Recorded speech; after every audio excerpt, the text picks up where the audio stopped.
morning, everybody. You're listening to KSCO Santa Cruz, KOMY Watsonville, also on FM 104.1, and now serving San Jose on 107.9 FM. Welcome to our new listeners. You can also catch us on KSCO.com and now streaming live in HD on YouTube at KSCO Global. Check it out and please subscribe. It's 10:06. We'll get a quick look at the traffic. Not much to report right now on your roadways. Did have an animal hazard 152 at Bella Vista Lane. Looks like a deer in the roadway crawling. Not good. Also a collision 101 southbound at Dunn. Unknown injuries at 924. Other than that, things looking good on highways 117, 101, and your other major connecting roadways. Weather today, high near 70 degrees with high winds in the afternoon and sunny conditions today and tomorrow. Overnight low 51 degrees with increasing clouds. It's 10:07 at KSCO. Time now for a live special edition of the Saturday Special with your host, Michael Zwirling. Stand by. Jason Struby, how are you? Oh, yeah. Are you good? I'm good. I'm good. Thank you. You know that is grammatically correct? Do you remember the wonderful recording artist Roy Orbison? I do. Okay. Do you remember what he was famous for? Having the widest vocal range of anybody? Did he? Excuse me. Good stuff. I'm sorry. Good stuff. Yeah, I want to nominate you to be on a par with him and maybe even better. Really? Wow. Wow. Yeah. You know why I say that? No, why do you say it? Well, when you get on and you say, "Good morning," your voice goes up like 6 octaves. Whoa, weird. When you go on, and then as you go, and then you sort of lilt into your deep, radio sound. Wow. And it sounds just great. It That's really crazy. does. But I've noticed that, and you just have a phenomenal vocal range. Nice. Yeah, Nice. I'll way take to that go. as a high compliment. It is. Oh my God, yeah. Appreciate it. Okay, sort of a somber topic here today that we're going to have on the Saturday Special. So why don't we start the show in the traditional way and then add the recorded promo. Good morning, a brighter day is here. Good morning, may we bring you cheer. We've got time, we've got tunes, we've got time, tunes, and temperature. Get up and go, it's today you know on KSCO Radio. Well, welcome to the Memorial Day Weekend 2017, gang. It's MZ here with hour number 1 of the KSCO Saturday Special. Hope you got a great weekend planned, 3 days, Saturday, Sunday, Monday. We are originating from KSCO North, and our guest is in Nevada, Lake Tahoe area, so stay with us for the next couple of hours. I'm sure you'll be happy you did. Good morning, now stay right here on KSCO Radio. You have cancer, and unless you take serious action immediately, you will be dead within 2 years. Devastating words that no one wants to hear, ever. Well, my friend Bob heard those words recently, and as you can imagine, it turned his world upside down. Thoughts of losing body parts and body functions, having people treat him differently, the pall of depression, and even consideration of suicide are just some of the things that raced through his mind, until he grabbed hold of himself and decided to deal decisively with this problem. What he has learned in this process, he wants to share with everyone. All of us are touched by cancer every day, if not personally through experiences of friends and loved ones. Granted, the topic is not a happy one, but Bob's journey is worth chronicling. Starting with the next KSCO Special this Saturday, 10 a.m. to 12 noon, right here on No Need to Be Alone Ever Radio, AM 1080 KSCO.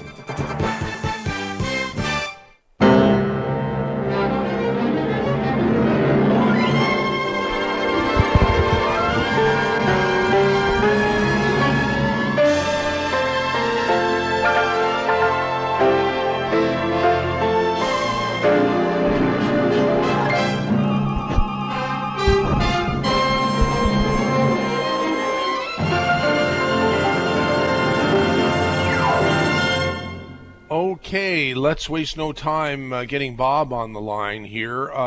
Bob, are you there? Oh, it sounds like I am there, MZ. How you doing? Good. Hey, listen. Let's introduce you fully. You and I became acquainted. 5.5 years ago? Sounds about right. Yeah, and you walked me into the ground on that hike we took around. But even to know each other to take that hike was you of course you remember the reason for that we know each other, right? Right. Well, we when KGO went off the air, or I'm sorry, not went off the air, when they changed their format, we were looking around for an alternative as a talk show, and we discovered KSCO, and that's how you and I were introduced. Right, and that's how so many people were introduced to KSCO. You know, the greatest talk radio station of all time melted down about 5.5 years ago, and can't believe it hasn't really been replaced. But I understand people are working on it. You know, so well, I remember. Anyhow, for me, KGO was a fixture in my life since I was a kid, from the Ira Blue days, 50 years ago. Same here. Yep.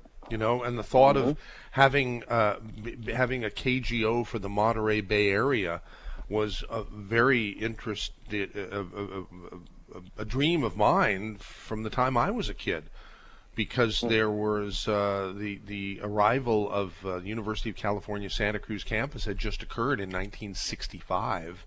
And we knew there were going to be a whole lot of changes in the area and a whole lot of things to talk about. But I guess things happen when they're supposed to happen, and for a reason. I think you're right. Yeah. So anyhow, you're a really interesting dude. You're a serial entrepreneur. You're an inventor. You're a pilot. You own an internet service provider company in Nevada and the lake that serves the Lake Tahoe and Reno areas. By the way, I've never asked you this. Lake Tahoe is both California and Nevada. Does your Correct. ISP company serve California as well, or just Nevada? We just do the Nevada side, which is Incline, and then Crystal Bay, and then down Zephyr Cove down to State Line. So we cover the eastern half, and then AT&T covers the western half. Oh, okay. So is there separate licensing required, or dealing with the Public Utilities Commission or anything like that? No, it's more of a technical not to reason. It's actually it's more technical than political. Right. Okay. So, you were just cruising along, enjoying life with you and your lady, and you got some bad news not too long ago, huh? Well, I'll tell you how it happened. I've been developing a new product, and I'm not calling to advertise that, but we were working on another invention, and I was down in Sacramento, and my urologist called. It was high noon, straight up noon, and I was about an hour away from a meeting with an injection molding company that we were contracting with to build some parts for us. And he goes, Bob? And I go, yeah. He goes, you've got cancer of the bladder of an extraordinarily aggressive nature. Almost everything after that turned into the Charlie Brown cartoon parents going wah, wah, wah, wah. It got a little bizarre really quick. But I do recall I said, well, if I don't do anything, actually, that's not when I asked that. He said, we need you in right now. So I think that was a Friday. No, it was a Thursday. The following Monday, I was back at his office with my significant other, and he outlined the details. And I did ask, among other questions, I said, if I don't do anything, how long do I have? And he goes, it's terminal, and you've got about 2 years.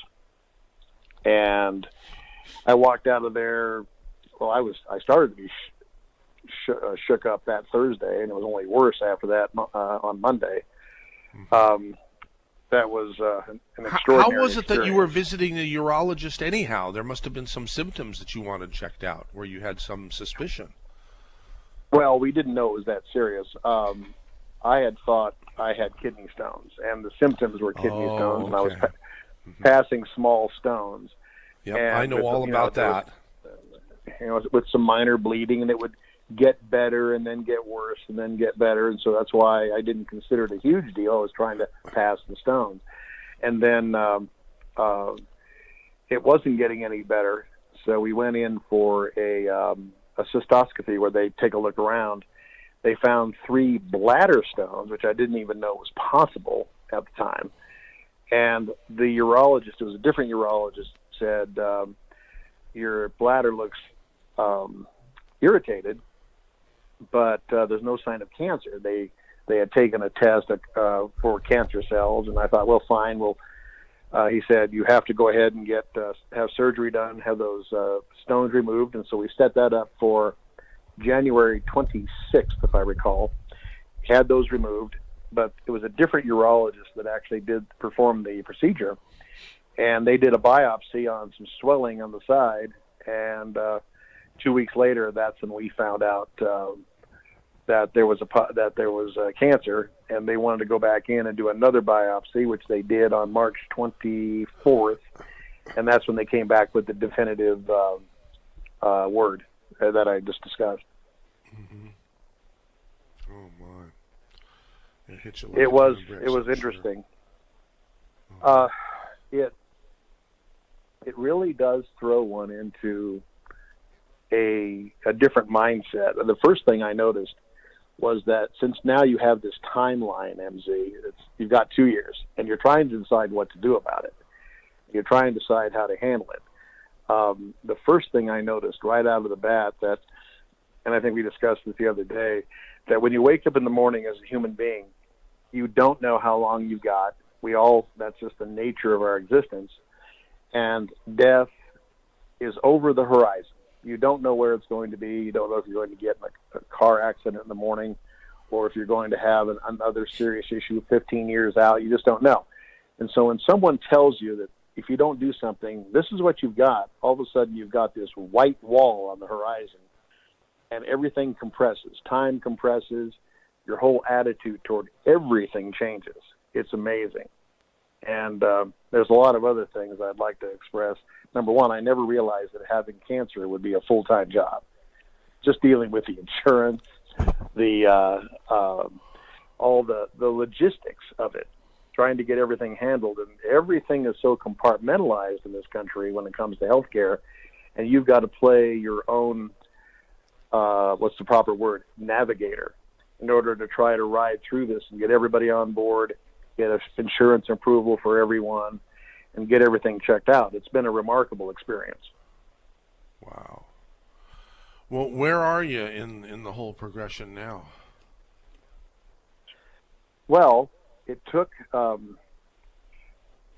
it's complicated, but I'll try to make it as condensed as I can. I have a good friend. His name is Dr. Elliot Schmerler. He is a reconstructive surgeon, among other things, and a fellow inventor down in Phoenix. And I got a hold of him, and I said, what do you think?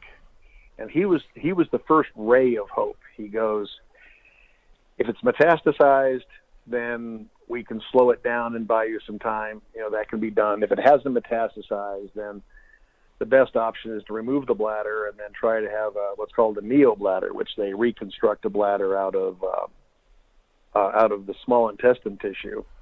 And then they do some tests, and you lose your prostate, you lose some lymph nodes, and there are some control issues, but this all can be trained. But you can have a reasonably normal life. So the short of it is we looked around the world, literally, to try to find the best guy or gal that could actually perform this surgery. And we looked everywhere. I mean, everywhere. In Manhattan, Mount Sinai, Chicago, New Orleans, overseas, several countries. And we found that the best surgeon in the world for this type, using a Da Vinci robot, is actually in UC Med Center, Los Angeles. And I met with him on Monday, and we're going in for surgery June 21st. So he likes pilots, so we got along just fine. And I wanted to compliment the folks at UC Med Center. They were astoundingly good. I'm on the record, frankly, better than Stanford, and I don't say that lightly because I'm a fan of Stanford's. But the customer relations, how they handle your questions, and then how the navigation through the physical facility, and the no time wasted, no very efficient. UC Med is Did you truly a consult world with Stanford for your current problem? 7.5 hours on the phone over 3 days, and I have never. They have. I'm sure they have some of the world's best doctors there, but their interface, the way they handle the clients, was poor. As a matter of fact, I filed a complaint with their director's office. I received a call from a very wonderful person, a wonderful woman, who asked some questions, and I said, "Look, I'm a pilot. I understand arrogance. I'm a commercial pilot and an instructor." I said, "I get it, but there's a price to be paid for the right to be arrogant." And she says, "What's that?" I said, "Competence. You folks don't know how to answer a phone and don't know how to get information on the most basic level." So I said, "You guys are fired." I was actually going to go to to University of California, San Francisco Med Center, and they were fabulous. They were responsive, but it turned out that in this case, with this type of cancer, UC Med in LA was actually better for us. Okay. So they did very well. I wanted to bring up a couple of things that I discovered, if you don't mind. Sure. No, go for sure. To anyone out there, this is just from my own experience. I've learned a few things. For instance, the medical system in this country is completely insane, and I'm not trying to go into the politics of it. I'm just talking about the financial aspects of it. Okay, just separating it like a business. Uh-huh. There was some doubt as to what my insurance would cover, and whether since a lot of it's out of network, and we ended up having to prepay a lot for these early procedures. Finally, we got everybody on board, and everybody's paying for everything the way they should. But initially, it was a little weird. But the thing that threw me the most, I'll give you an example. The urologist's fee to extract the stones on that first surgery on January 26th, I saw the paperwork, was $5,500 just for his fee, let alone the surgery suite and the anesthesiologist. Okay, We negotiated that down because we were prepaying it. Hold on to your hat, Timothy. $900. Okay. Wow. That's how insane. You renegotiated it down to $900, right? Yes, yes, exactly. The urologist, not a $900 savings, but a significant, much greater than that. Huge. And they had actually made an error. It was supposed to be $1,100, but they honored the $900 quote. Anesthesiology came down from $1,450 down to $702. The suite was negotiated down from $4,500 down to $3,000. I did this. I'm Scottish. I'm cheapish. I mean, since we're having to pay this out of pocket and then pray for reimbursements from our insurance company because it was all out of network. But what I'm trying to get across to the folks is, number one, most folks dealing with medical and healthcare are flying blind. They have no idea how insane the system is, how costly it is, but also how flexible it is. If you ask questions, an example, one of the reasons we were able to get a significant, probably a 65-70% discount, was we went to a website, and I'm not being paid by these people. This is just my experience I'm sharing. There's a website called MetaBid. It costs $50 to sign up, and you put in your issue, your medical issue, and then you start receiving bids from around the world. Literally, I received a bid from Costa Rica, Oklahoma, I think Indonesia, India. It turned out, ironically, that the best bid was, of all places, out of Reno, Nevada. So it was only 35 miles away. Your backyard. Amazing. Yeah, just didn't expect that. I thought I was going to end up in Oklahoma or, believe it or not, Monterrey, Mexico. There's a hospital down there in Monterrey. I think it's called the Angeles de Oriente Valle, the East Valley Angeles Hospital is one of the best in Mexico, and we almost went there. I had a discussion with the doctor. He was really incredible, and had this not worked out, I would have gone to Monterey. But the other thing I picked up, MZ, is that if you don't have, and I'm not a life insurance salesman, so this has nothing to do with that. I have life insurance for my significant other that covers her. I'm glad I do, and now we check on every check that goes into these folks to make sure it's cashed, because I am no longer insurable. So if you don't have it now, go get it, because this thing can come across on you suddenly, and once it's on record, you're basically uninsurable. Okay, now, is that going to remain the case? I mean, the pre-existing conditions debate that's going on with respect to Obamacare, Trump care, and all that, that doesn't really come into play here, because once you get cancer, all bets are off. Is that? Well, let me explain. There's two things we're talking about there. One's life insurance. Okay. Yeah. So we have so much to cover Tiffany. You know, I've talked to you about Tiffany. And right. we had that in force, and we've had that in force. Of course, it's a whole different animal. What a stupid question right. I just asked you. Yeah, so. No, it's a good question. Once it's in place 2 years, they can't deny it. Okay? So I just keep paying the premiums. She's covered. It doesn't matter. But I could not go out today and get life insurance. Now, on the health insurance side, it's completely different. We're covered by a ministry that's called Liberty Health Share. They're based in Ohio, and they are under the ACA, but they have certain exemptions. For instance, they're a religious-based organization, so they can, like, for instance, they won't cover abortion services. They won't cover certain other types of services. In general, they cover most things. Uh-huh. And unlike insurance that's under the Affordable Care Act, they don't have to accept pre-existing conditions. They do, but with limited coverage for a certain amount of years. So they have an exemption to some of the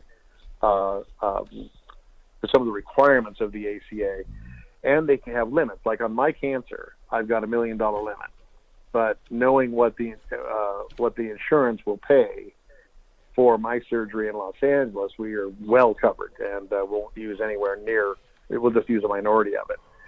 And the advantage of those folks is that they were relatively low cost, and frankly, they've done a good job in coverage. It was a little bit hairy at first, understanding and navigating the system, but that's working out okay. And again, this is not an ad for them. Everybody's situation is different. Everybody's circumstances and such are completely different. One thing I wanted to bring up, and there's a lot to talk about, was, and that surprised me, there's a liberating effect to having cancer. For instance, there's some serious psychological changes that go on. Number one, your concern about the like say speeding, or minor things that we would normally kind of cover under the law. It's kind of like, when you think you have a limited amount of time, you kind of think to yourself, what are they going to do? Give me life? Yeah. I don't mean seriously, but it does change. It does unshackle you slightly from the norms, in the sense that you become a bit more independent, and you have to think for yourself, and your complacency and your also acceptance of things changes. One thing I noticed was that, which kind of shocked me, you become more compassionate, more generous, more understanding, and yet at the same time less tolerant of BS. At the same time, it's kind of this weird dichotomy that your existence, your awareness of existence changes. So that was interesting. The other thing was, I was terrified. I was terrified to find out about this disease, terrified of its ramifications. And once you start to study it, you can put things in more logical orientation and try to, and you lay out what the possibilities are. I think the worst thing so far has been the waiting. You have this hurdle. The first hurdle was, okay, how bad is it? Okay, it's bad. Second, okay, has it metastasized? You know what that means, right, Michael? It hasn't spread throughout the body. It had not. It was localized in the bladder. And once it metastasizes, then you have a whole different series of issues. That's the next hurdle. Okay, the next hurdle is, what are we going to do about it? How are we going to pay for it? So there's delays. I think if you ask Tiffany, she'd say the same thing. The hardest part of the whole thing was the delays and the uncertainty. One wishes they could simply just get it done, let you know what's going on, and then let's proceed. That the worst part is just having to live with the uncertainty. Yeah, and that's not going to change. I mean, it is what it is. Right? Yeah. It is what it is. When we went back for the final, it was about 3 weeks ago, I met with our urologist here, and he was the one that recommended that we start looking around and find the surgeon. He gets out a computer program, I kid you not, and says, at your age, considering that it hasn't metastasized, if you remove it, take it out, and there's no cancer in the lymph node that hasn't started to spread, you have, quote, in some numbers you never forget, a 79% chance of going 8 years without a recurrence. If you do nothing, then basically, you're done. And so then the next step became, let's find the guy or gal that could take this out. And wow. And the cost, here's something else. The cost of this surgery is $225,000. And Health Share will probably negotiate that down to 140, 150 if I had to guess. But if you don't have insurance or you don't have Medicare, I don't know how, unless you're a charity case, I don't know how this gets handled. I just, how do we, it's something that's sudden, didn't expect it, all of a sudden, there it is, there's reality. And that's why I don't think anyone can be complacent about this, because I'm healthy. My family doesn't have a history of cancer. And, right. And there was no reason to suspect it. And all of a sudden the hammer gets dropped. So it's a shock, but I'm hoping that folks listening, first of all, get examined. Don't put it off anymore.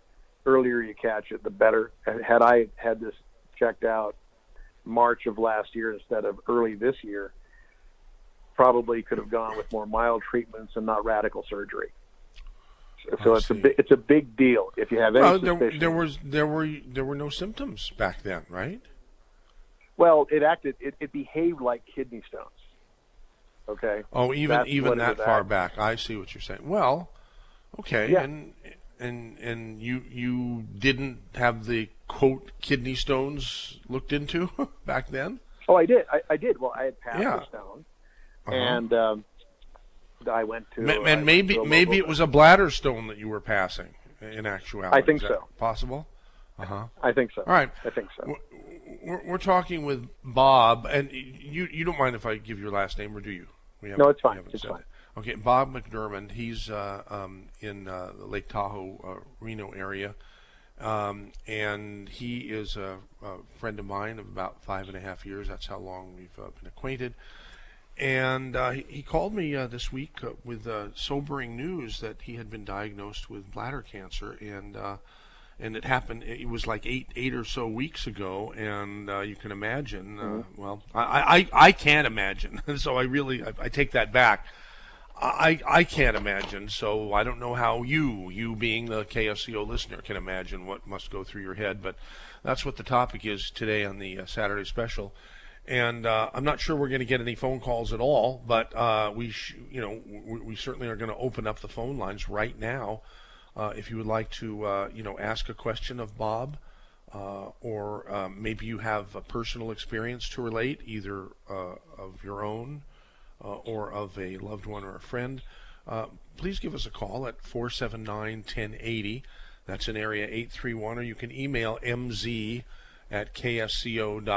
if you want to participate via email. Okay, yeah.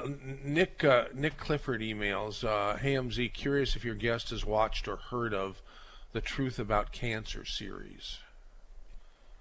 What do you think, Bob? Yeah, I have. A friend of mine sent that to me. We had actually this. If I can digress for a second, my friends around the country, I had bags of marijuana left at the front door. I kid you not. The friends have dropped by, just little things, a lot of phone calls, a lot of links to different things, and I'm fortunate that I have some very great friends, and I don't remember that. Well, actually, I do remember the name. I don't think I've examined it. I perhaps should. There's some alternative therapies out there that are interesting. There was some that are based on diet, some that are based on certain homeopathic remedies. The problem is this has progressed to a point that it looks like, at least at this point, surgery is the only option. I'm not thrilled about it. One thing I wanted to mention to MZ and to our folks there was at first, and if you ever meet anyone who's going through this, you can get to the point where you become despondent and literally suicidal. Now, I don't mean suicidal in an immediate death. You think, well, gee, do I really want to go through this? I have maybe a year and a half where it'll be pretty good, that you can deal with, slowly increasing pain, but still that first year you've got pretty good functionality. And you start doing equation in your head. Would I rather have a year, maybe two, where I can do basically what I like without being cut up and having parts missing?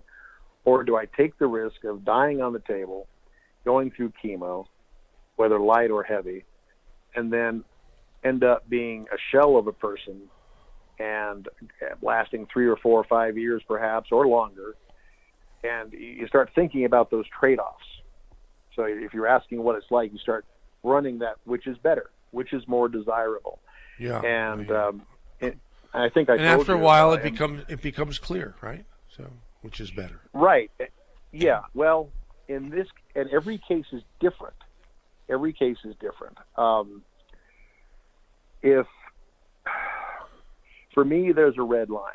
I don't know exactly where that red line is, but if I was debilitated beyond a certain point, I wouldn't want to continue. But because, and I was remember that proverb of the man who was crying. Hey, wait a second. I want to interrupt here because I got to say something, Bob. Do you remember my saying a few minutes ago? I don't think we're going to get many phone calls, only because of the somberness. The somberness. Of the. Yeah. I'm sorry. Boy, was I wrong. We are jammed. The phone lines are absolutely well, jammed. Let's go. Let's go. Yeah, please. So, all right. Let's take our first caller. That would be Liberty in Monterey. Liberty, welcome to the Saturday Special. You're a longtime caller and friend of the KSCO, and I think you have a similar story.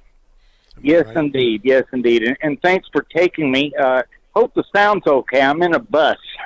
You're fine. You're just fine. Got a busy morning. Okay, yeah, I woke up one morning 8 years ago and peed solid blood, and went to get it checked on, and turned out that I had a tumor the size of my fist on my bladder, and I had absolutely no clue of it before that. And the doctor said it was a particularly virulent form of cancer like yours. It was, I think he called it squeamish or squamish cell, something like that, that is usually found in lung cancer. Squamous cell carcinoma, yeah. Yep. So he said it was too far gone for chemo or radiation therapy, and I ought to just have it removed. And I did. We got my bladder and my prostate removed at the same time, and got an external bag. I hadn't heard about that, creating a new bladder, and it probably would have been out of my range in cost anyway. But, yeah, I sympathize totally, and I figured it was probably due to my years of being a wood floor finisher and breathing, going through a tunnel. I don't know if I'm going to lose you or not. Can you still hear me? Yeah. Okay, good. So, anyway, I lived with that for 6 years, and then had a complication in that I was getting some intestinal fluid through the old winder. Because apparently there was a hole in my colon, so I went back in for... I've had so many operations on my abdomen, my wife jokes and said they ought to just put a zipper on it. Wow. But anyway... sounds like you're doing well, Liberty, right, after 8 years. You're doing yeah, well. so if you're in construction, you're working around a lot of solvents and chemicals, protect yourself. You know, I took it casually, but don't do it. By getting a different job, right? Going into something else is what you're talking about. No, you wear respirators and you know, there's equipment out there. It's a pain in the butt to use it because you can't talk when you've got that thing on your mouth. It's hard to communicate with fellow workers, but you got to protect yourself. Yeah. Well, gee, yeah. Well, hey, go ahead, Bob. No, my comment was mine. I think looking back was caused by the fact I had a birth defect, which caused I had to have the urethra reattached to the bladder. I had spina bifida, and that created a dip, like a small recess in the bladder, which then caused an accumulation of what's called calculi, the calcium, which caused the bladder stones, which caused the irritation, which caused, in my view, the cancer. I think Liberty's right, though. I mean, if someone came to me and said, "What do you think causes this?" Well, from what I've read, smoking is a huge deal. Obviously, environmental toxins, like you're talking about, and frankly, MZ, I think our food is poisonous. I'm serious, but that's a topic for another time. Yeah. Okay. Well, Liberty, yeah. Okay. Go ahead if there's something else you wanted to say. I was just going to say. You know, the defenders of GMO say, well, you know, it's going to feed the world. And I think, well, what if you're feeding the world a slow-acting poison? Yes. Okay. Thanks for calling and being part of the program, Liberty. We really appreciate it. I'm going to take the next caller, and that will be Tom in Salinas. Tom, you're a retired geriatric nurse? Yeah, and now that I hear about the spina bifida, I started out in neonatal intensive care, very small diapers, and ended up with very large diapers. But I see. This is an awesome show. You know, when you're looking at death, it's just like our life. It's highly individualized, and you know, you're talking about functionality and your quality of life and what your values are. And if you're not looking at these things now, if you're not thinking about them now, you're probably not going to think too clearly about them, you know, in a crisis. Right. And, you know, having this kind of information and, you know, really looking at the face of it, you know, not the system, which is ridiculous, but, you know, I'm looking at you. You're very self-managed. You're a patient self-management. If you're not looking out for yourself, don't trust the system. It's a disaster. And you got to question. You got to research. You got to prepare. You got to think about your values and what you want. This show is just awesome.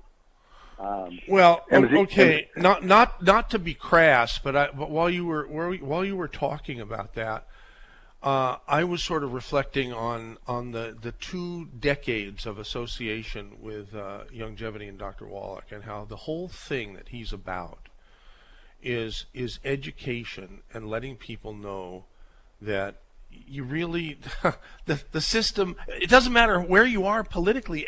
All of us agree in this incredibly polarized society of today that healthcare in the United States absolutely sucks. It's no good, and it's way too expensive. That's probably the only thing we can agree on. And so, you know, what we've been engaged in, and we've moved in a world where there's so many different forms of media, and there's no barriers to entry. I mean, Bob and I talk about this, periodically. The proliferation of podcasts through technology and so forth. Anybody can have a radio station. Anybody from their garage. You don't have to go get an FCC license or anything like that. But how do you fund the thing? Whether you have an FCC licensed radio station or not, I'll tell you, you don't do it with advertising. Even the big boys don't do it with advertising anymore. There's not enough advertisers around because there's more and more ways to advertise, and they're cutting the pie smaller and smaller. So I'm so proud of what we do. We serve the community with programs like this that I take no credit for at all. Tom. It fell into my lap when Bob called me 2 or 3 days ago and told me the devastating news. I mean, it obviously can't be as devastating to me, a friend, as it is to himself, but it's still devastating. I mean, put yourself in his position, for gosh sakes. So anyhow, well, that's it. We can put ourselves in his position, and that's why he thought it would be a great public service to do this program, and he's absolutely right. And you're confirming that. And what we can do is help share his suffering. Mm-hmm. And when it comes to our health care, 40% of it is our behaviors. Our healthcare system is only about 10% of what determines your health. Yep. So you have to watch out for yourself. You have to be educated. Yeah, don't eat the bad stuff and take nutrition, so that you always have the edge, So. MZ, mind if I interject here? Yeah, go ahead, Bob. Yeah. No, actually, I appreciate the gentleman's comments. A couple of things come to mind. I really do believe that food and the fact that the high sugar in the diet has been a huge issue. Not necessarily, obviously not with my disease, but if you talk about diabetes and look what's going on there. And I have to agree with both of you that the system itself, especially the system of payment and how it's handled and all the permissions and stuff, is horrible. But I will also have to say, honestly, I've traveled the world, MZ, and I've seen a lot of different hospitals, been a lot of different places. UC Med in Los Angeles, frankly, is about as good as it gets. I just wish, if I was king for a day, that everyone would have access to that level of care, no matter what disease they had. If it wasn't nearby, we put them on a helicopter and we get them to it, because the folks there are basically heroic. Now, but there's things that need to be changed. For instance, just one, I'll throw this out at you. We take the top 1/10 or whatever, 0.2% to get into medical school, and it's a closed shop. It's like a union shop. If they drop the standards by 0.1%, there'd be thousands and thousands more people who could qualify to get into medical school, or find a way to fund it and to get more people in the field. And I think we should do that. We're not. I think we need more good people. But you still need to, boy, it just gets into a whole discussion about health being a right versus a privilege, You're going to have to deal more with the supply and the supply of doctors. Yeah, go ahead, Tom. I really admire your perseverance in like survival with quality of life. On the other hand, my life is as good as it ever, better than I've ever expected. And I don't want to become frail and die in that way. So I have a suicide plan. And so, like, I kind of wonder how you look at that. Great question. Bob, you feel like yeah, sure. I can talk about that. You bet. Yeah. Yes. I'll leave it at that. All right, thank you, Tom. That's actually a great question, and something I've been pondering for quite a while.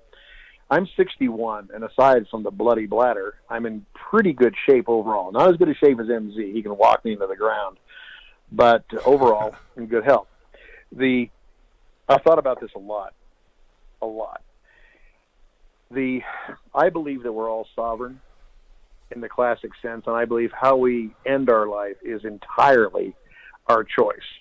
How we do it, when we do it, However, and I believe that for me, somewhere there is a red line. And I'll be honest, it's probably going to insult some people. But if I went blind, I'll be honest, I don't think I could deal with it. I just don't think I could, because so much of my life is sight-based as a pilot and as the things I do. And it may sound selfish, it may even sound a little bit immature, but I'm not sure I could emotionally deal with it. I'm just being frank. There are other things if I lost the ability. If it got to a certain point, there somewhere is a red line. I'm not exactly sure where, but then I would probably go to Oregon and say, done. We are doing a DNR on this, a do not resuscitate. If I end up having a stroke or a clot and I have brain damage, I'm done. I've talked that over with Tiffany. But I do also want to mention this. I didn't decide to live until an hour before I called MZ. I had been pondering this which was just a couple of days ago, after eight weeks of pondering all this, right? Yes, 8 a.m. Wednesday. 8 a.m. and Wednesday, I decided to live, and I'll define how that doesn't mean I was going to take a 45 and blow my brains out. No, I was deciding whether to do right.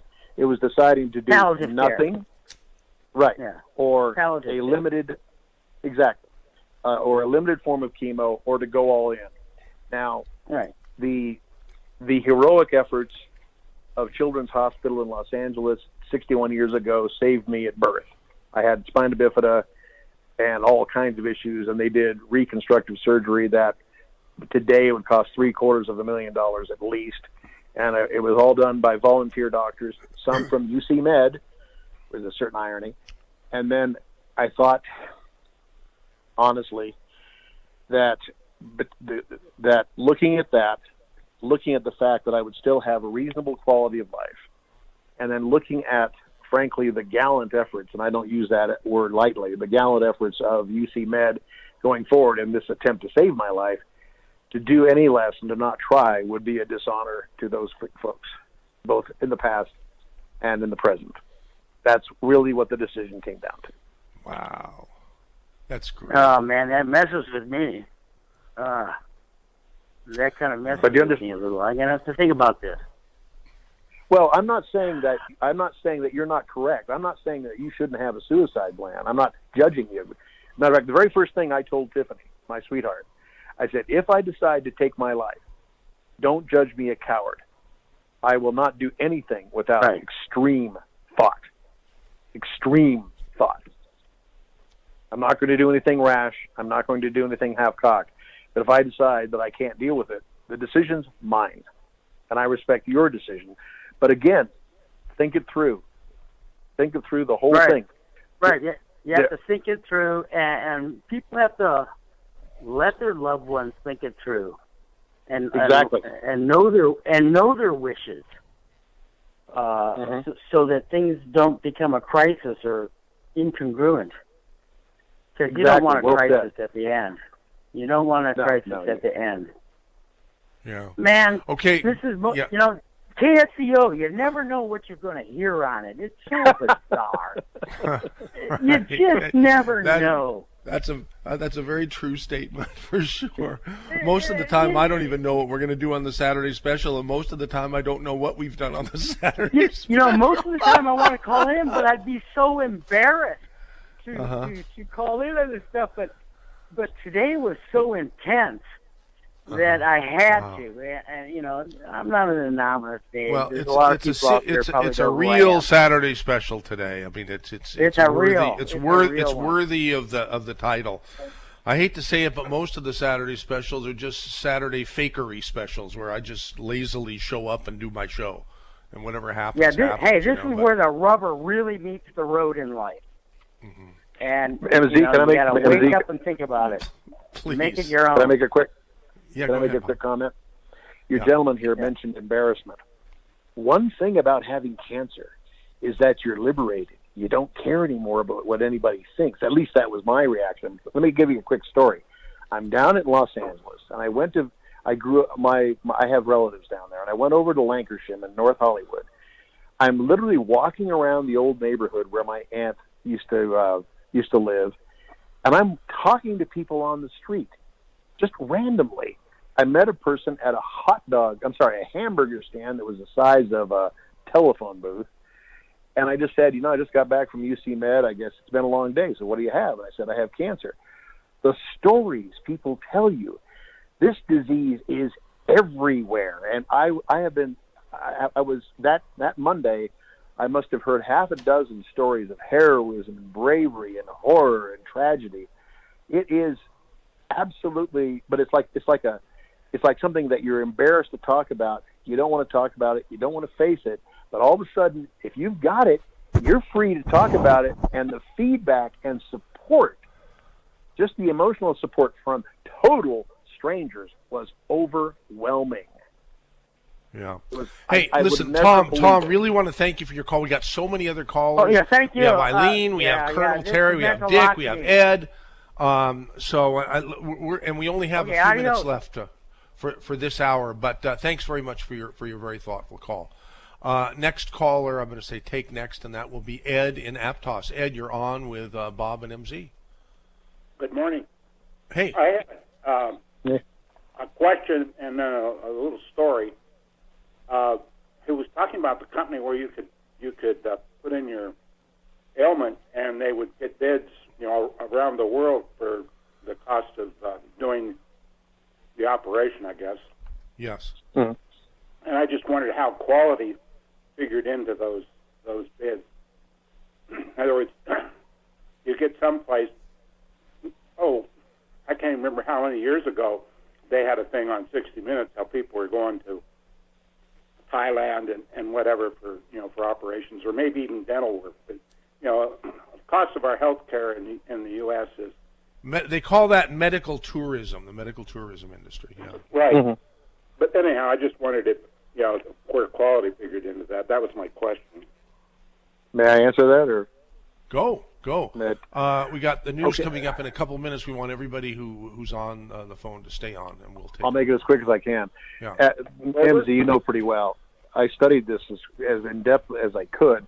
For instance, at the hospital in Monterrey, the one I mentioned, the Angeles de Oriente Valle, is considered the third best hospital in Mexico and is part of the Angeles system in Los Angeles. Standards are the same or better than the U.S. The Indians, some of the East Indians, have in their medical system, they have ratings. You can check it out and see how it compares.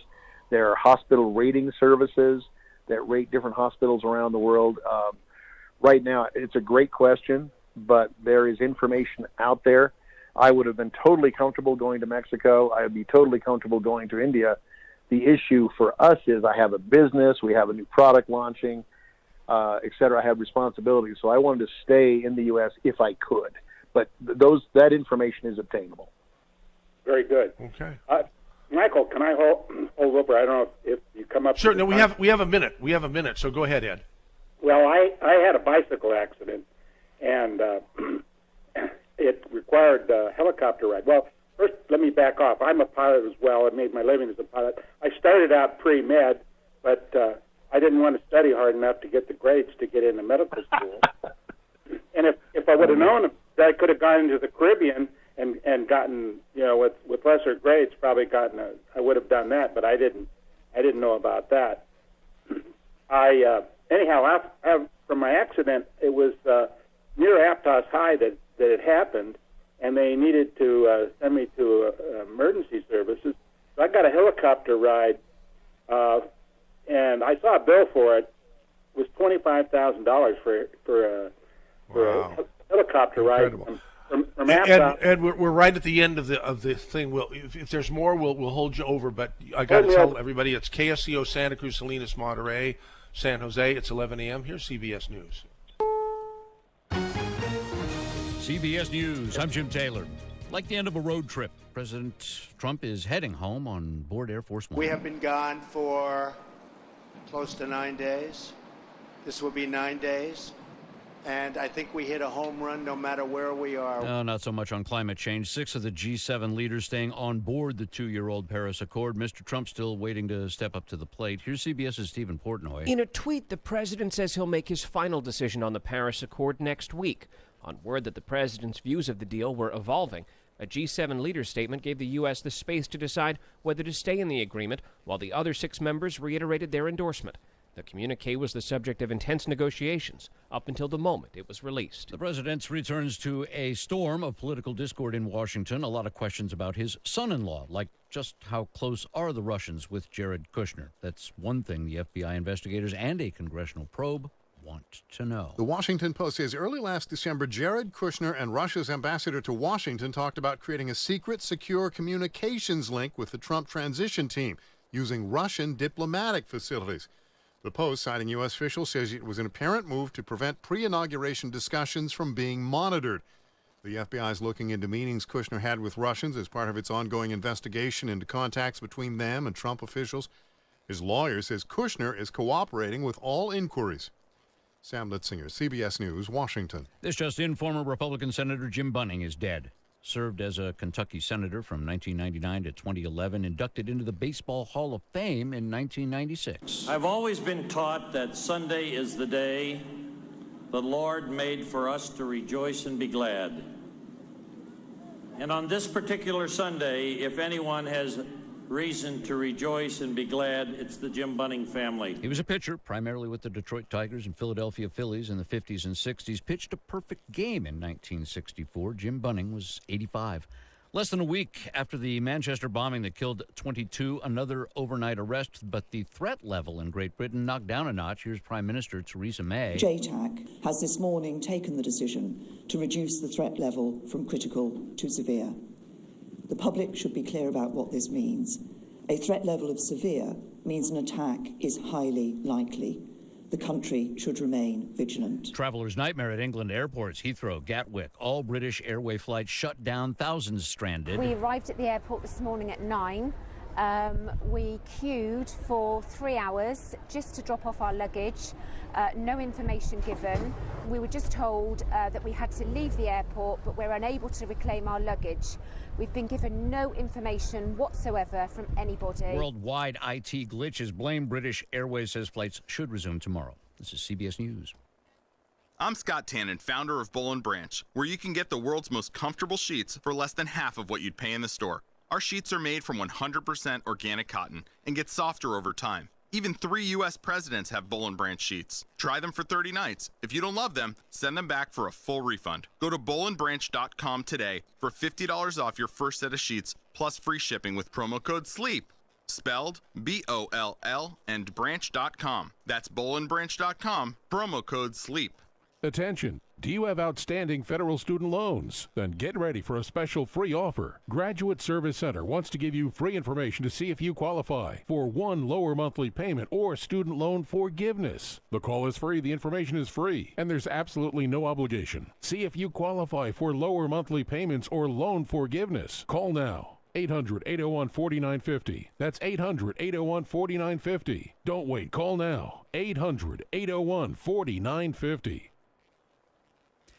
Kids on drugs, one way to deal, from CBS's Jim Krasula. Parents who fear their kids might have drugs at home can now reach out to 2 former police officers, including Kyle Brestcraft. We actually have been in a variety of circumstances where, the stereotypical teenager, the parents think the kid is on drugs, and they want basically to validate that before they take some type of disciplinary action. The 2 ex-officers use trained dogs to search schools and homes for drugs. If drugs are found, they won't turn kids into authorities. Jim Krasula, CBS News, Raleigh, North Carolina. A law firm representing President Trump is disputing internet reports that it sent a cease and desist letter to the creator of Bloom County. Says it's fake news. The widely shared letter was posted this week on Berkeley Breathitt's Facebook page.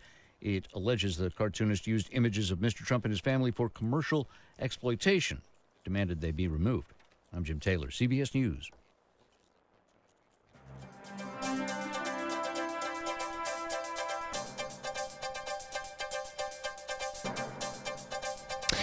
Good morning. You're listening to KSCO AM 1080 FM 1041. And now on 107.9 in San Jose and KOMY Watsonville. And of course, KSCO.com, ZBSradio.com. And now on YouTube, streaming live. You can actually get a very high quality video and audio signal there at KSCO Global. Check it out and subscribe. It's 11:05. We'll check in quickly on your traffic. Collision reported one southbound at Soquel exit. Happened about 5 minutes ago. Unknown injuries. Vehicles on the right-hand shoulder there. Please proceed with caution. One southbound at Soquel. Things starting to back up in the area. Also one southbound at Morrissey. About 8 minutes ago, a deer jumped out in the slow lane. Looks like they are dealing with that now. Also, we had a hit and run late last hour. 101 northbound at Old Stage Road on the off-ramp. No injuries, thankfully. And also an animal hazard 152 eastbound at Casa de Fruta. Reported at 10:30 from CHP. Black cow in the roadway. Otherwise, your roadway's looking good. Not a whole lot of traffic unless you're on 101 southbound into Morgan Hill. That's pretty much a parking lot right now. 5 miles an hour backed up to the 85 connector. 85 looks good. 17 just a little heavy southbound through Los Gatos. And 156 pretty backed up there between Prunedale headed toward Castroville. If you could take Blackie Road, might be a good idea.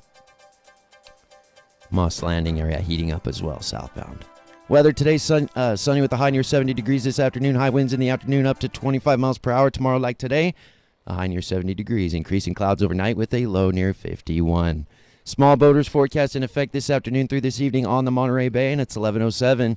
Time for hour 2, the Saturday special with your host, Michael Zwirling. Stand by. Hey, don't tell me it's going to rain tomorrow. You didn't say that, but you said increasing cloudiness. That could Yeah, no, just cloudy overnight. That's it. Oh, God. Yeah. I'm not going to say we need the rain because we don't need the rain. Too many weeds and too much pollen. Yeah. Hey, guess what I discovered What's during that? the break? What did you discover? I never knew that lox, smoked salmon, Okay. go. You. What do you usually eat lox with? Nothing. Personally. Oh, that's right. Personally, you don't eat anything that's an aminal or a fish. No, not me. But what do you usually eat lox with? Bagels, lox goes with. Where would the bagel be without the lox? Well, I guess it would be on the loose without the lox. Well, never mind. But what I discovered during the break is that lox goes well with buttery croissants. So I was just eating some lox and croissants. Pretty good, huh? Yum. Am I making up people's mouths, other than Jason's, water? Probably so. What kind of a crazy radio station is this? The host is telling everybody what he's eating and belching along the way. Anyhow, time to get back to our radio program here. I got 3 emails over the break, lauding this program here. I'll read them a little later here, but let's open the show officially the second hour. Oh, hello, darling. I hate to hang up on you, but I'm sorry, baby, but I have to go. It's time for that wonderful record show. I'd love to visit, but you'll have to call back. KSCO has the inside track. All right, we got another hour, another 51 minutes ahead of us here on Saturday Special with callers Eileen, Colonel Terry, Dick. We're going to finish up with Ed, okay? So stay with us. I'm sorry, baby, but I really gotta go to KSCO Radio. Bye. And we return with my friend Bob McDermott, recently diagnosed with bladder cancer, and the program today is how he is dealing with it, and a lot of the amazing things that he's found out in this 8-week journey that he is sharing with our KSCO audience. So Ed and Aptos, why don't you finish up about your helicopter ride here when you got injured recently, and then we'll move on. Hello? Oh! I guess I have to put Ed on here. Here, okay. Okay, now we can hear you, Ed, Come on. I think. Sorry, my bad. No problem. I checked with my wife, and she said we paid $50 for that $25,000 helicopter ride. Wow. Anyhow, and I didn't know. I knew it was paid by insurance because we had very little out of pocket to pay, and I thought maybe it was the auto insurance that paid for it. But she said no, it's my company health insurance, and luckily I had good insurance, so it didn't cost us an arm and a leg. You were with the airlines for how many years? 33 years. Wow, that's great. And okay, well, thank you for sharing that story. I have one other that okay. asked if he checked into how does Cuba factor into the other going around to find the other places to have surgeries done and everything. Is that in that mix of the service that does the bidding, or? It wasn't. Can you hear me okay? Yeah, I can. Okay. I did check because, believe it or not, Cuba has excellent medical care, especially for the cost, but it wasn't part of the Medibid system. But I did make some inquiries. The problem is the logistics of getting there, et cetera, et cetera. I did consider it, but they don't have a formalized system for it yet. There are people that do go there for medical care, but there's no formal liaison, not that I found. Okay, I didn't know what the softening of relations with Cuba, maybe that could be a venue for people to save some money for one of these. I think you're right. I think if we get rid of the ACA, where people with pre-existing conditions will once again have to, to get insurance, it'll be out of the world. They won't be able to afford their insurance, so basically they'll have to find someplace else to get their health care. Well, right now, if I was broke and I had to sell everything I had to own to try to save myself, I'd probably go to India, honestly. Very good. One other thing, you're going to put that you think about suicide on your FAA medical. Isn't that one of the questions? Isn't that one of the questions? No. FAA medical. But first of all, I'm not operating on an FAA medical. I'm on basic med, so there's no more questions. Yeah, cool. Yeah, that's another show we could do, but it's just for pilots. Besides that, remember, we were talking about killing oneself. We were talking about letting the disease progress.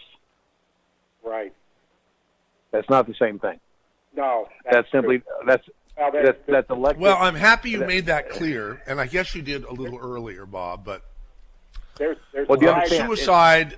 The word suicide, to me and to most people, I assume, mean taking an active action, a positive action or a negative action to end one's own life.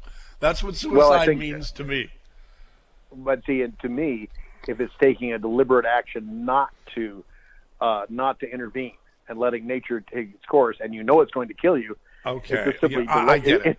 I get it. But that's why I say I'm happy you made it clear, which is great. Right. Hey, Ed, thank you very much. We're going to go on to our next caller now, who is Dick in Santa Cruz, cash versus insurance. Go ahead, Dick. Yeah, hey, Bob, you are a very, very, very courageous and intuitive and analytical person, I can tell. I was in the patent business myself for a few years, and I really appreciate what you're doing today. I've had heart surgery myself and went through some stuff. But getting to the one thing that jumped out from what you were talking about, and you seemed a little perplexed about it, and I just wanted to ask you real quickly, because I know there's lots and lots of people that want to talk to you. And I understand the no bullshit, the no BS and the compassion do go together. I can understand. Still bleep it, Jason. You can still bleep it, right? Are you at the button, Jason? We'll find out later. Oh boy. And when the FCC calls. The one thing that jumped out at me was the discrepancy when you said you were paying up front and you're negotiating all these different services, and you were saying how complicated you've been in business all your life, and how this system, this healthcare, is like the most compartmentalized, and you actually negotiated like $4,800, I think, on your surgery, and got it from $5,500 to $700. It was interesting what the last guy said too. The $25,000, helicopter ride to $50. So, you're so smart and analytical, and I think I am too. But what do you think? Where does that money go, and why is it such a huge discrepancy? Well, here's part of it. Great the way question. It's a game. It's a shell game. Now, this is just my opinion, but just based on observation. And MZ knows me well enough that although I'm political, I try to deal with fact. I can get emotional, but I try to make everything fact-based. For instance, we all lie to each other in the sense that the physician, whoever's in charge, the Democrats or the Republicans, they're cutting back on Medicaid and Medicare reimbursements. So what they do is the medical system responds because it has to pay for these this function. So what it does is it artificially inflates the prices to unimaginable levels, and then Medicare says, we'll pay 60% of that, or 40% of that, or whatever the heck it is, so that the numbers stay the same, but it's just a shell game. I noticed that right away. That was just staring me in the face. That was first. So I hope that helps. And so, we saw that. We saw that. Yeah. And same with anybody going in the emergency wards, they have to make up the difference for the money they lose, because in this country, people do get health care. I mean, you aren't going to die in the street in this country. They're going to take care of you. Anyway, I disagree with that. They'll take care of you on an emergency basis, yes. But if you have a chronic condition like cancer, you become a charity case if you're lucky. There's a difference between getting your arm broken in a bicycle accident and you can't afford to pay for it, or a chronic condition like mine. Well, that is something I didn't understand. So to be more clear, you're saying if you had a cancerous condition and you had no money and you went to the emergency ward, they would just say, you're on suicide watch. No, not necessarily. They would triage you and treat you with whatever would be appropriate on the short term. But we're talking about the long-term care. You'd have to go and try and apply for Medicaid. You'd have to go through the procedure to find out what was out there. That's not my area of expertise, but that's what I understand. It's not guaranteed. It's not guaranteed, not to my knowledge. Okay, very good. Well, I won't take any more of your time. I think you're a terrific person, and good luck. Well, thank you, and I thank you for the kind words. Thanks for your call, Mike. Dick. Here's our next caller, Eileen in Santa Cruz. Do you believe in? Do I what? Do I believe in? It says, do you? It's on the screen here. It says, do you believe in? Prayer. Prayer. Okay. Well, actually, yes. I'm calling about a couple of different things, but. First of all, MZ, I wanted to thank you so much for excellent radio today. This show has been great. And then also... it's not me, it's Bob. It was his idea. Well, it's you make it available, though, and I really appreciate it. From the bottom of our heart, our whole community and the country thanks you for maintaining your independent status, and it's very important, and you're truly a value to our community. Thank you. I appreciate that. But what's really sad is that there's no one left. There's no one left who's independent that I know of that produces programming, We're going to go to work on it. A KSCO SF, here we come, We got we're going to start to expand something. I don't know if we're going to succeed, but we're going to try. Absolutely. And then the other thing I wanted to say is since you're telling us all about your diet, that's your prime opportunity to shamelessly plug Longevity and tell us all that you had your 90 for life today. I guess you missed my earlier shameless plug. I did. Yes. Yeah. So with the bagels and cream cheese, which Longevity No. croissants and croissants, lox. that's right, There's right. no cream Okay. cheese. Oh my God! no cream. Oh my God, Eileen! I feel terrible now because I realize I bought some wonderful, fabulous cream cheese, but forgot about it. And I'll bet that would have gone just as well with the lox and croissants as it does with the That's lox right. and bagels. And Jason would have been equally repulsed to hear about what you're eating. It's So true. here's Anyhow, my- we here's all my- agree that you should eat good stuff and that you should. I think you should supplement. But go ahead. Okay, so many ideas for Saturday specials, like quality of life. You know, Bob was talking about how he was born with spina bifida, and that brings up a whole nother subject with quality of life and the abortion issue, because so many people would consider Bob's life not having a quality of life because of his spinal bifida, and would have ended his life before he was even born. And yet here he is, 61 years later, now, facing a potential life-threatening issue, but he's had 61 years of life. He's been a successful pilot. He has a business. I don't know what he's patenting, but he has a love relationship with his wife. I mean, he would have missed all that. So for, people who say that, who believe in abortion to be the solution for people who have less, quote unquote, less of a quality of life, that's a whole nother subject. So that's something Very we could good touch point. on. And then also the values. Yeah. Tom I was think talking Bob- about values. That was excellent to hear Tom and Bob and other people on the radio, like a board of people presenting different positions, about ending life, and that would be excellent radio too. And then also with Doc Wallach, I've encouraged him, and maybe you can encourage him again, to offer something like Liberty Healthcare. I mean, that's a perfect example of like a meta share.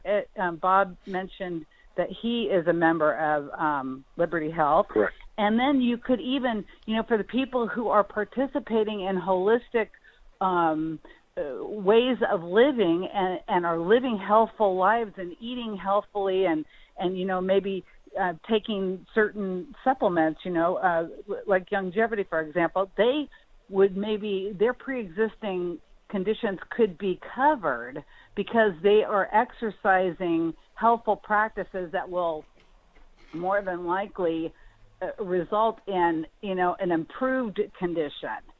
Wow. As opposed to just an existing condition getting does. pushed out and lengthened. Yep. Can I make a couple comments, MZ? Yeah, Sure. go ahead. Couple things. I'm pro-choice, but I'm not pro-abortion, so I have to be very careful here. It's a very sensitive subject. I had a minor case of spina bifida. I was still able to fly and do a lot of things. But I'll be honest with you. There again is a point where had I been significantly cognitively impaired as an infant or had not been able to enjoy life in any reasonable way, I think it's very difficult to justify what's the proper word? The effort. You get to a point that what is life worth? Is everyone going to appreciate the idea? Like I can't imagine a worse hell than this, to be just smart enough to understand what I can't do. And I'll give you an example of that. My father, who recently passed away last fall, had an eidetic memory, was absolutely brilliant, a complete pain in the backside. But I watched him deteriorate to where he had only about 5% of his cognitive ability left. I remember my last conversation with him very well.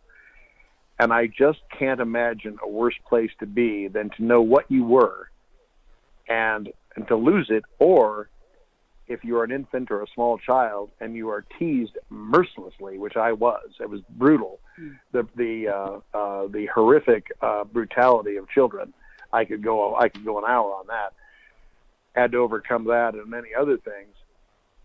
That to know what you can't do, that's not a great place to be. And I'm not, then I'm not saying that I would support an abortion in that level, but I would say, or that instance, but I have to admit that you start to wonder where that red line is, that what life is worth living. And I don't know. I can't answer that, but I think it's a question.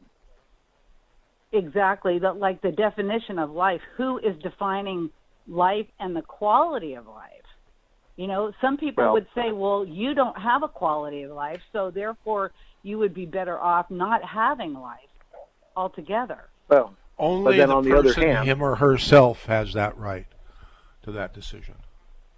Not somebody else. I mean, that would be a good topic, MZ, for another show. And then I wanted to talk about supernatural. Do you believe in the supernatural? Do you believe that there's, a greater, a bigger picture than what we see, in the physical? No, not directly. Do you believe in prayer? Do you believe in the power of prayer and answered prayer and healing? Not directly. I will say this. MZ knows this. My background's in science. My father, when I was a very young boy, put it to me very simply. He said, "Son, someday you will come to the conflict." I said, "What conflict is that?"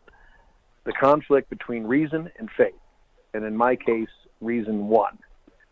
So, but having said that, I'm not an atheist. I'm more antagonistic. I'm not I've never heard. I like that. I've never That's heard pretty that. good. I'm an antagonist. I love that.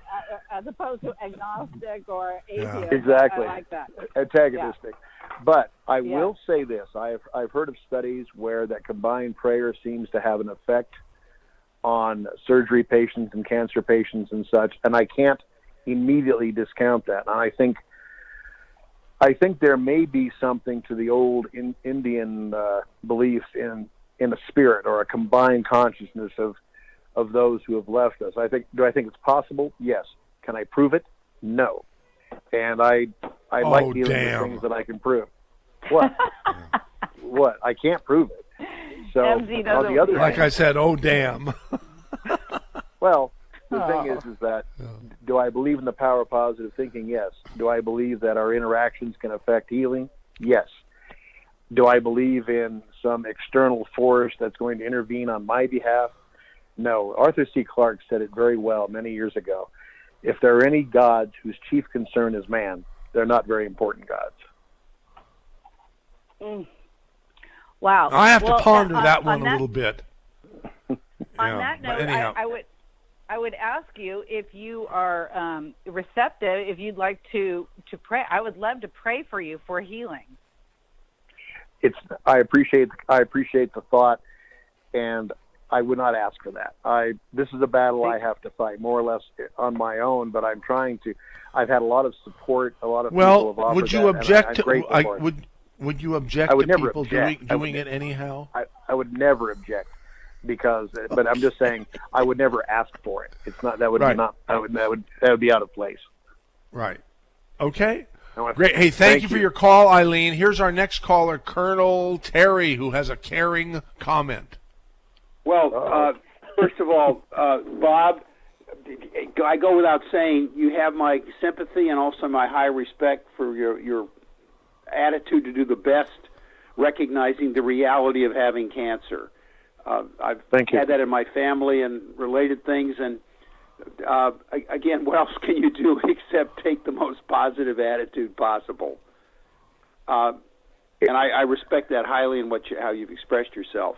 In terms of therapy, sir, are you familiar with the Gerson Institute, Gerson?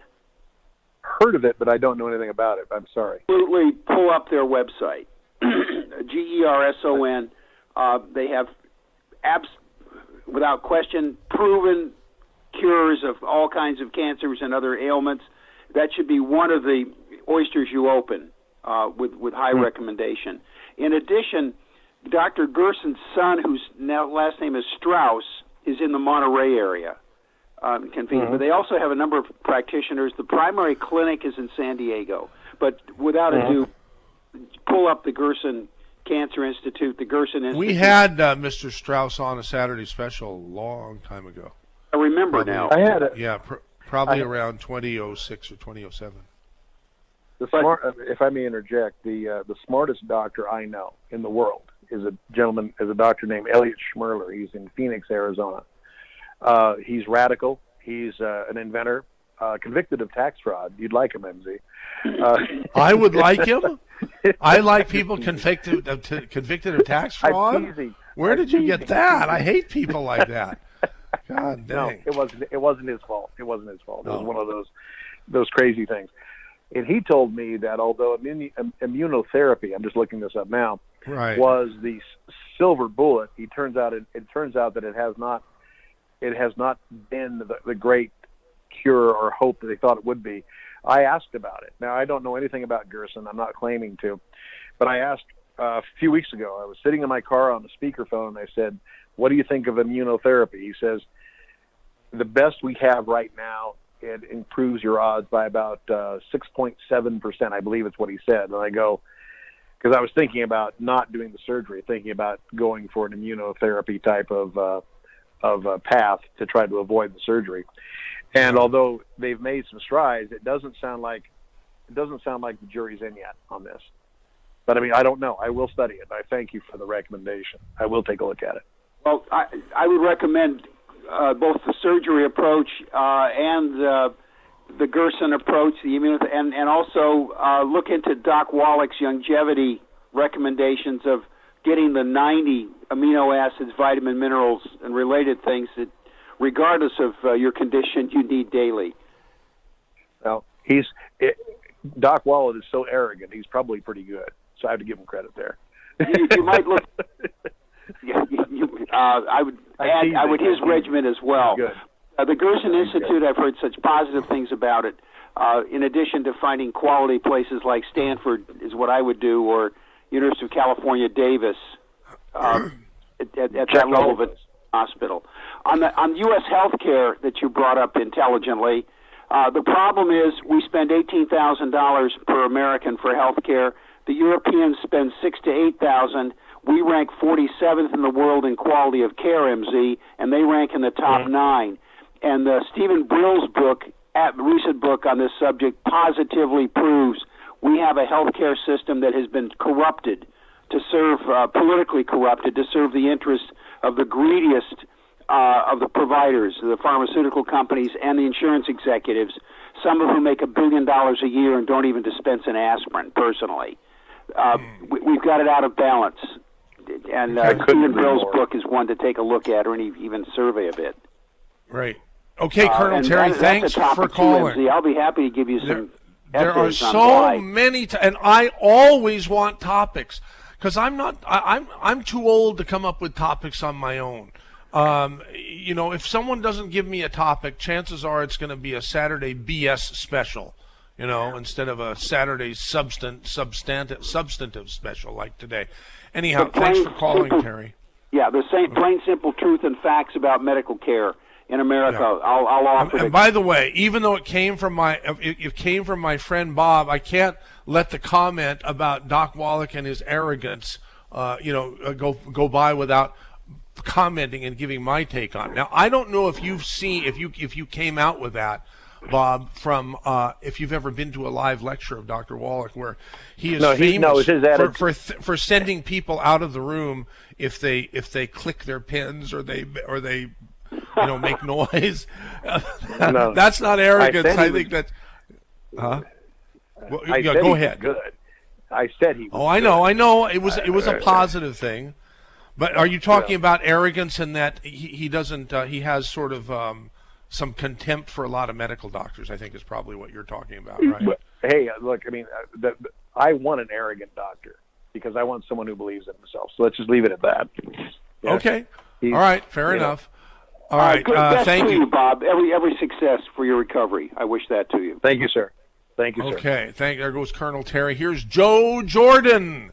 Wow. Another KSCO talk host. How's the show going, Joe? Well, you tell me. I think it's good. People can tune in. Get louder. Get closer to the microphone or something, because you sound like you're in Mozambique. Okay, sorry, I had you on speaker. Can you hear me better now? Yeah, much better now. Yeah, I was just going to say, you tell me how it's going, or you listeners tell Well, us. I get a lot of comments. Unfortunately, I don't get to listen to anything. I don't even get to listen to the Saturday special, and I'm the host. Yeah. Hey, well, anybody can listen to this show every Sunday Pacific time between 2 and 3 p.m. It's live, but they're all archived on the web, of course. ZBS Radio. Are you going to be in with us on KSCO SF? Because I think your show would fit very nicely. Well, yeah, let's talk about that later. It's called Planet Watch is what we're talking about, Planet Watch, and it's a show about science and nature, climate and energy, technology and environment, truth and action, and the future of the world.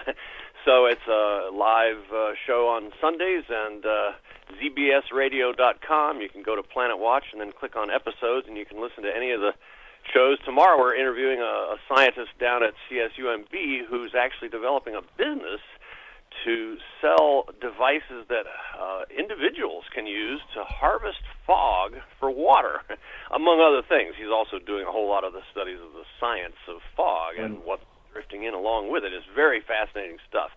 But anyway, and we're going to be interviewing Paul Hawken, who was just here and filled the bookshop Santa Cruz with about 150 or 200 people a couple nights ago, talking on his new book, Drawdown, which is about 100 different possible ways to reverse climate change. Very exciting stuff. Very positive, upbeat. Our show's all about solutions to problems. But anyway, hey, that's a segue. Very first thing I want to say is kudos, thanks and congratulations to both you and Bob for putting this on the air. Some of what I was going to say has already been taken by previous callers now, but there was a late night thing I saw on TV. I'm a science guy. I don't fall for just anything, but this was really intriguing. It might have been this guy Gerson that Colonel Terry mentioned. It was some, I think, German or Germanic doctor, scientist who had come up with a proven way of, with very high probability, dealing with cancers that were at some stage of development. It may be that Bob has waited a little too long. I don't know, but I'll tell you what it was. It involved very aggressive dietary reform, and I don't mean something ugly and blah and unpleasant. I mean really good, whole food, plant-based diet kind of thing that we should all be doing for a whole bunch of really well-proven reasons.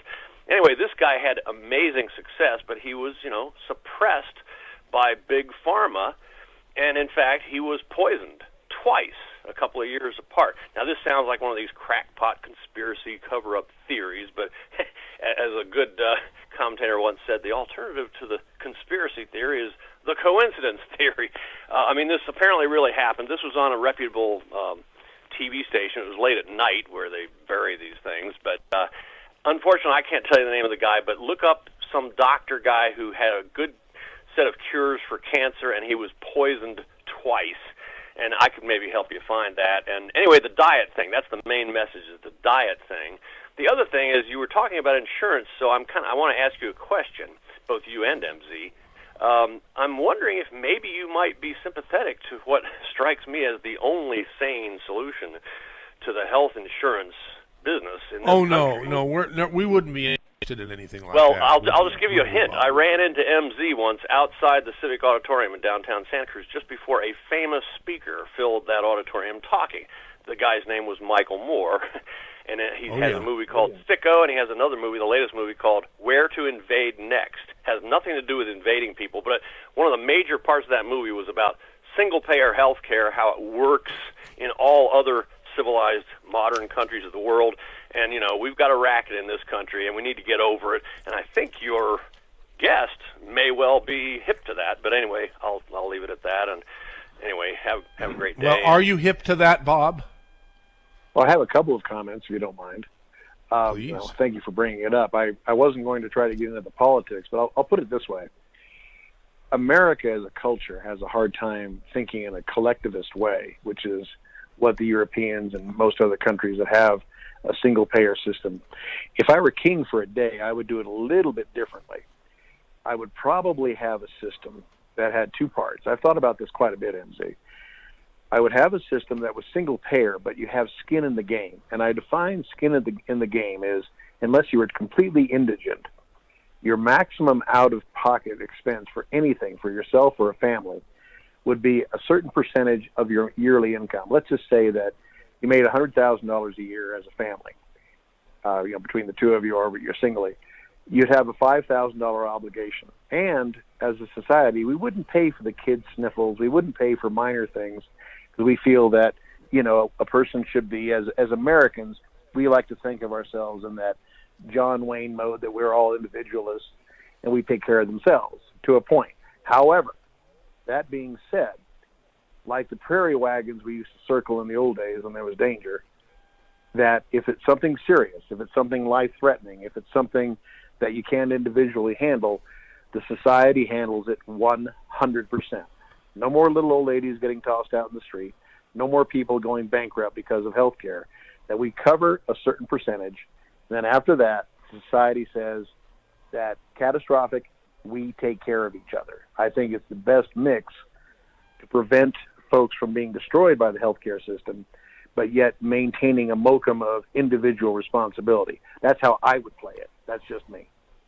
Yeah, that sounds good to me, and I'll just say one last thing and then get off. I thought of a phrase while you were talking. I mean, this is really important stuff to have on the air, which gets us all to examine our lives more consciously. There's that famous saying, each day is like the first day of the rest of your life. I just thought of a new twist on that. We should all live our lives as if each day is the last day of the rest of our lives. I've heard that before, Joe.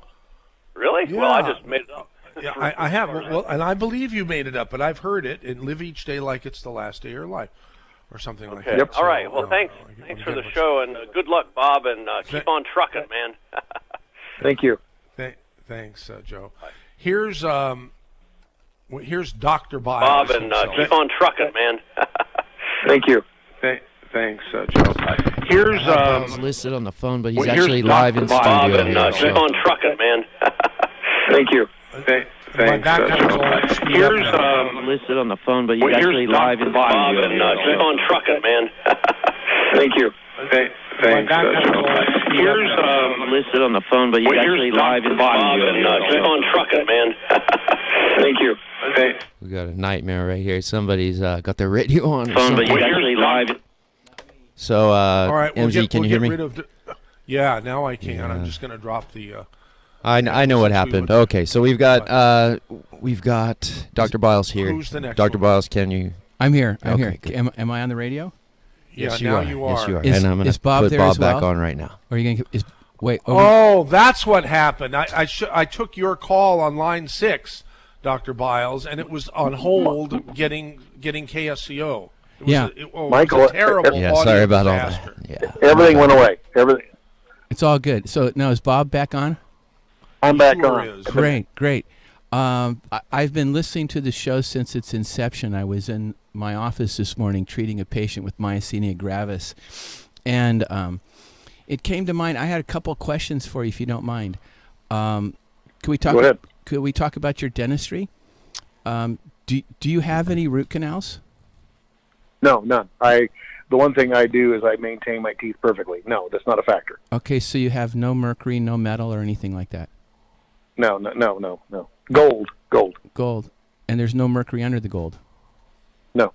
Okay. No. Well, good. Then that may not be contributing to what's going on. I wanted to be sure that got ruled out because it's been an interesting week for me with patients coming back and giving me feedback.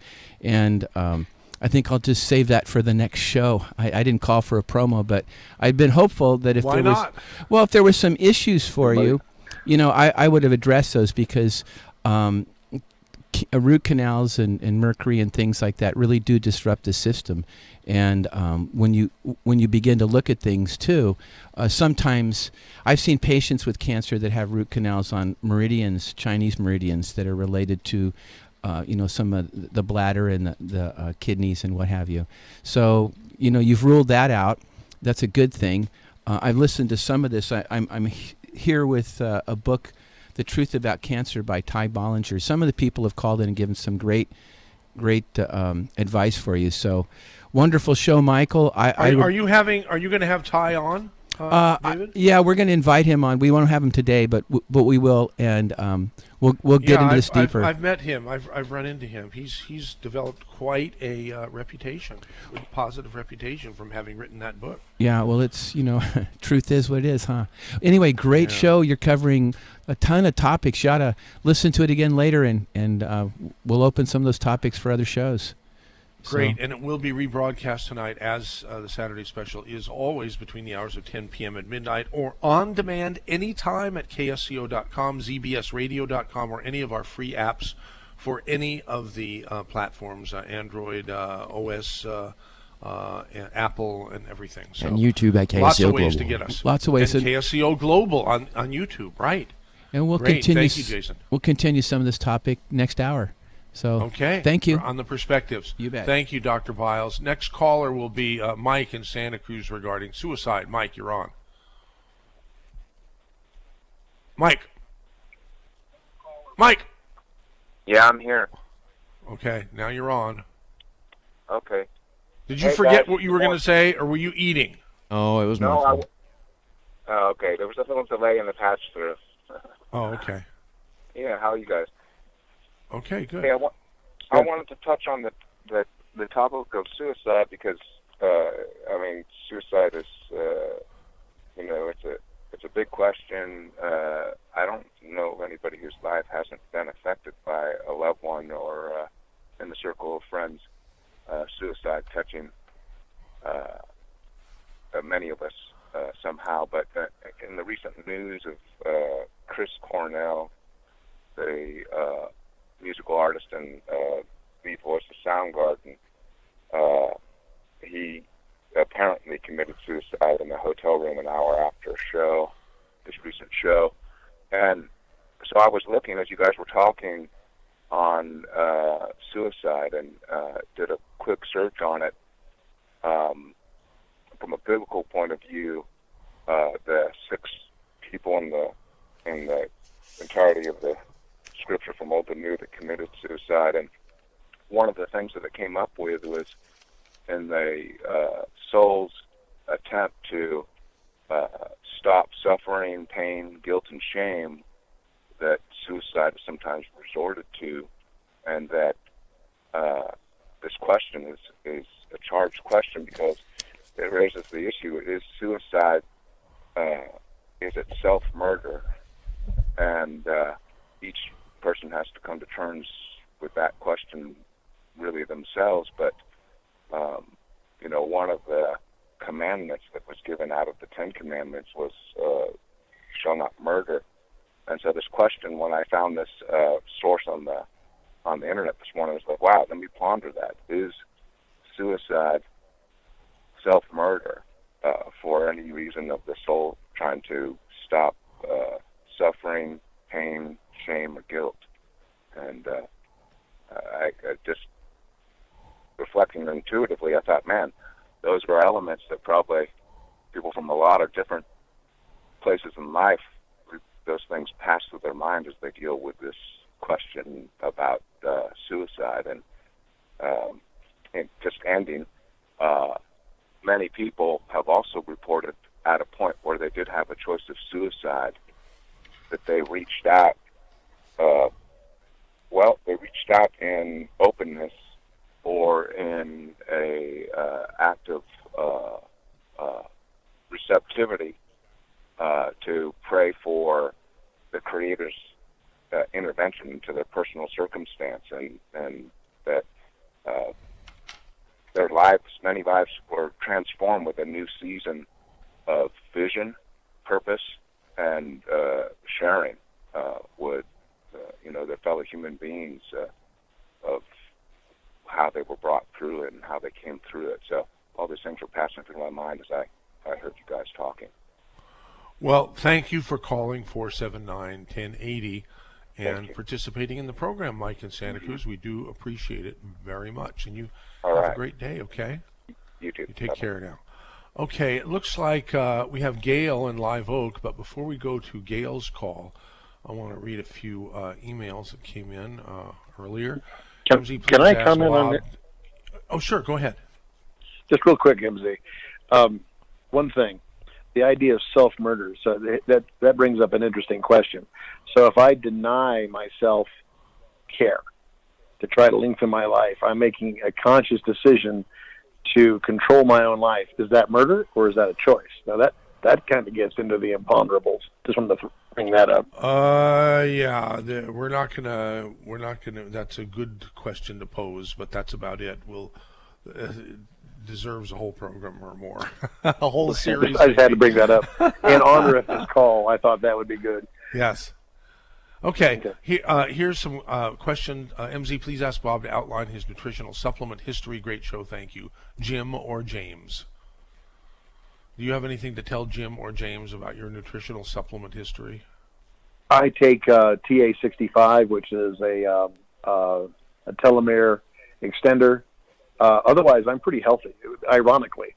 I do take a supplement that helps convert fat to carbohydrates for weight control.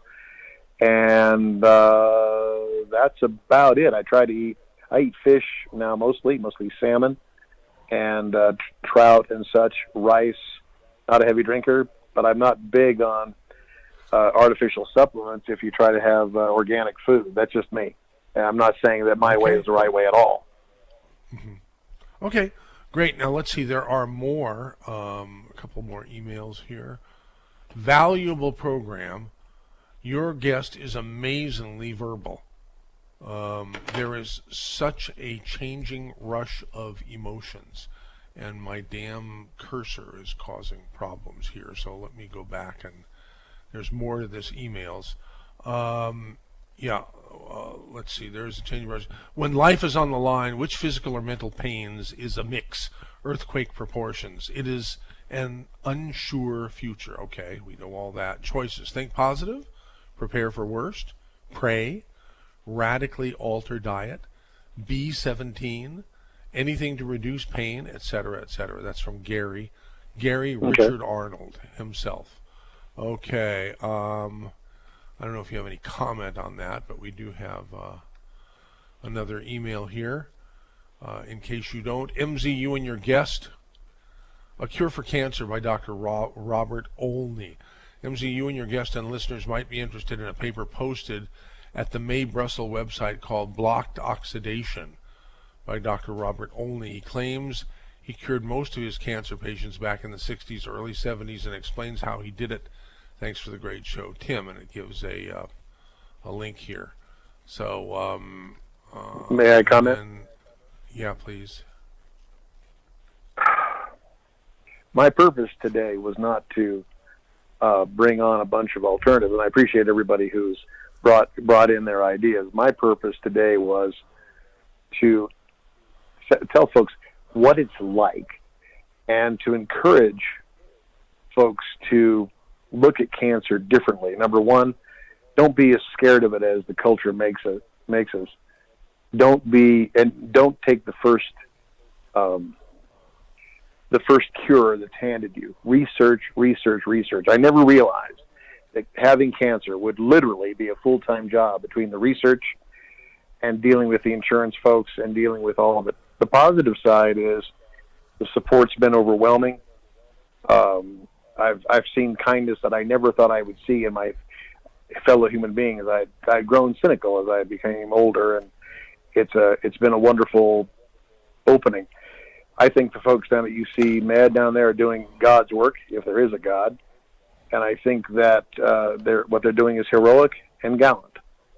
If I had one last thing from me, if I had a chance to live my life over again, and I've been happy as a pilot and inventor, and I have a fabulous companion, you know this, MZ, but if I had my chance to do it over again, I would be anything from an orderly to a nurse to a doctor in a great hospital, because that's where the great work is done. And I mean that sincerely. If I had a chance to do it over again, I would have gone into medicine. I kid you not. Because I became a pilot because my heroes were astronauts. And being a pilot was as close as I could get to being an astronaut. The wonder of travel, the adventure, and the kind of heroic nature of aerospace and aviation. But now that I'm older and looking back, the real heroes are the women and men who gallantly try to save lives. All right, I have an email to read from Steve Massner. MZ, I wish I could have called in regarding the topic on today's program, but I had to get to work. I've been enduring the exact same symptoms for 4 months, to no avail. I went to Kaiser, and the doctor told me I had kidney stones and sent me home without doing a thing. I heard Dr. Wallach recommend ultrasound as an option for IDing stones. After bleeding off and on for another couple of months, I requested an ultrasound. I have not got the results yet, and I was wondering what tests I can recommend to have performed to rule out arriving at the same fate as your friend. Any help you can provide is greatly appreciated. Thank you, Steve. So, with you still on the line here, you know a lot more about this than I do at this point, Bob. So, well, real quickly, I thought we had I had kidney stones. The symptoms pointed to it. I was passing stones. I'm passing little rocks. You think, kidney stones, this is not serious. If it's bad enough, we have it taken care of. There's a whole bunch of literature on it. But because it didn't get better, even though we were passing a lot of pieces, and I was taking some supplements trying to calm down the pain and such, it was not until I had the ultrasound, which I went in and said, I want an ultrasound, that I discovered I had bladder stones. I would recommend that ultrasound, have them take a look at it. And remember, in my case, my urologist in Carson City, Nevada, missed the fact that I had cancer. I was told I did not. He was wrong. So be careful, get a second opinion, spend the money for a second test. It's worth it. Okay. All right. Well, we got less than 4 minutes left in the program. We do have another caller here, Gail, of course. We even talked about Gail. I'm sort of getting old and forgetting things. Gail, you're on with Bob and MZ. Great show. There's that great series that Dr. Biles mentioned, The Truth About Cancer. Fabulous job that Ty Bollinger did. And I can get your guest a copy of that if he would like. It's about 8 or 9 episodes. Best job, going all over the world, looking at what people have done. And I think it would be a great resource for him. Great. Also, there's another series, Awakening from Alzheimer's, for people out there. Another excellent job on keeping your brain functioning in really tip-top shape. I can't get a copy of that, but I can get the copy of the other one, if you would like me to do that. It's very kind, but it's already been offered to me and given to me, but I appreciate the thought. That's very kind. All right. Well, good luck to you. Take care. Bye-bye. Thank you. Thanks. Thank you. That was Gail in Live Oak.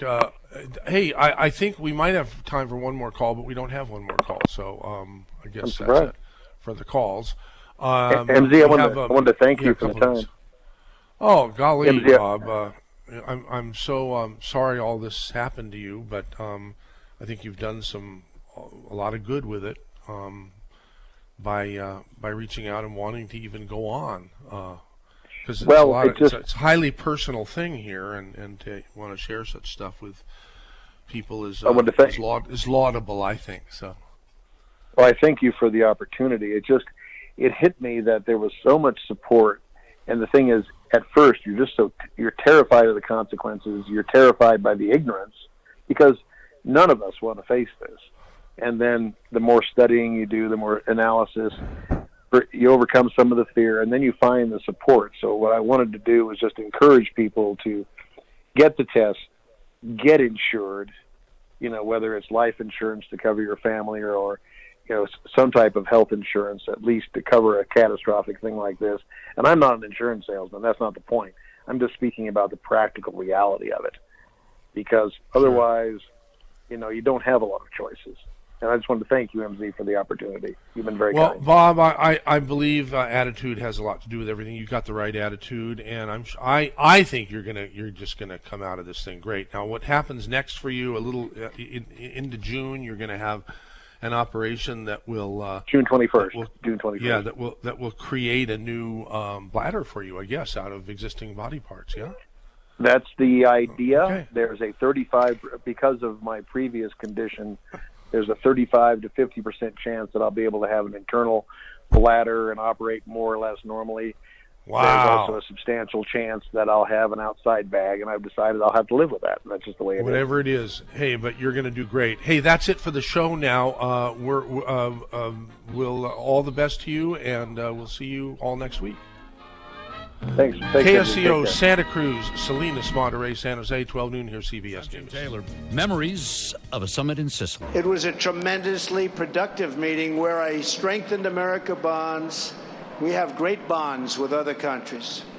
And with some of our closest allies, we concluded a truly historic week for our country.